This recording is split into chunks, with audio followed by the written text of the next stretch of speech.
آج جس جدید ترین انقلابی دور میں ہم سانس لے رہے ہیں، کیا یہ ہمیشہ سے ایسا ہی تھا؟ کیا ہمارے اجداد اس حیرت نگری کے بارے میں سوچ بھی سکتے تھے؟ انڈسٹریل ریولوشن کی بدولت ہم آج کس جادو نگری میں ہیں؟ جب ہم انڈسٹریل ریولوشن کی بات کرتے ہیں تو یاد رکھنا چاہیے انڈسٹریل ریولوشن 3 درجوں میں رونما ہو چکے ہیں۔ پہلا انڈسٹریل ریولوشن میکانیکی نوعیت کا تھا، جس میں چیزیں میکانائز ہوئی تھی۔ دوسرا ماس پروڈکشن کا تھا اور تیسرا خودکاری کا۔ یہ انڈسٹریل ریولوشن اپنے ساتھ مختلف اور جدید ٹیکنالوجی لانے کے ساتھ ان سے وابستہ علوم اور مینجمنٹ سسٹم اور سماجی تعلقات کی نئی اشکال بھی لے کر آئے تھے، لیکن اس کا قطعی یہ مطلب نہیں تھا کہ آپ انڈسٹریل ریولوشن نمبر 1 کا سسٹم، معاشی تعلقات وغیرہ کسی اور دور اور سسٹم پر چلانے کی کوشش کریں۔ اگر ایسا کیا جائے گا تو جدت کا سفر رک جائے گا اور عالمی منڈی میں مقابلے کی قابلیت داؤ پر لگ جائے گی۔ ہم اس وقت چوتھے انڈسٹریل ریولوشن کی دہلیز پر کھڑے ہوئے ہیں۔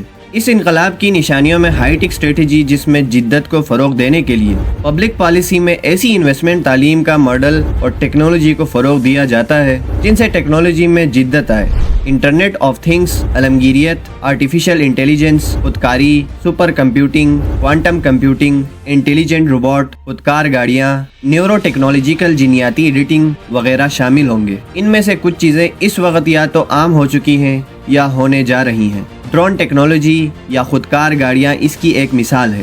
جین ایڈیٹنگ میں انسانوں نے جتنی صلاحیت کر لی ہے وہ بھی سب کے سامنے ہے۔ انٹرنیٹ آف تھنگس کو گاڑیوں، جہازوں، انشورنس، لاجسٹک، مواصلاتی نظام کے لیے استعمال لایا جانا اور ان کی پیداوار میں استعمال کیا جانا اب کوئی اجنبی کی بات نہیں رہی۔ اس وقت اعضاء کی پیوند کاری میں 3D پرنٹنگ کا استعمال کیا جا رہا ہے۔ یقینی طور پر اس سب نے دنیا بھر کی صنعتی، معاشی، سماجی، ہر طرح سے انسانی زندگی کو تبدیل کر کے رکھ دینا ہے۔ ماہرین کا ماننا ہے کہ انڈسٹری 4.0 کا استعمال کر کے پیداوار کو 30% تک بڑھایا جا سکتا ہے۔ ظاہری سی بات ہے کہ اس سب سے عالمی منڈی میں مقابلے کی قوت میں شدید اضافہ ہوگا۔ اس کے علاوہ ہم جانتے ہیں کہ 21ویں صدی میں انسانی زندگی کو لاحق خطرات میں سے بنیادی خطرات میں آبادی میں اضافہ، ماحولیاتی تبدیلیاں، جنگ، قحط، معاشی عدم استحکام وغیرہ شامل ہیں۔ ان ساری مشکلات کو حل کرنے کے لیے نئے سماجی، سیاسی، ٹیکنالوجیکل، معاشی ماڈل اپنانے پڑیں گے۔ اگر آپ کو یہ ویڈیو انفارمیٹیو لگی ہو تو ہمارے چینل کو سبسکرائب کریں، ہمیں لائک اور شیئر کریں۔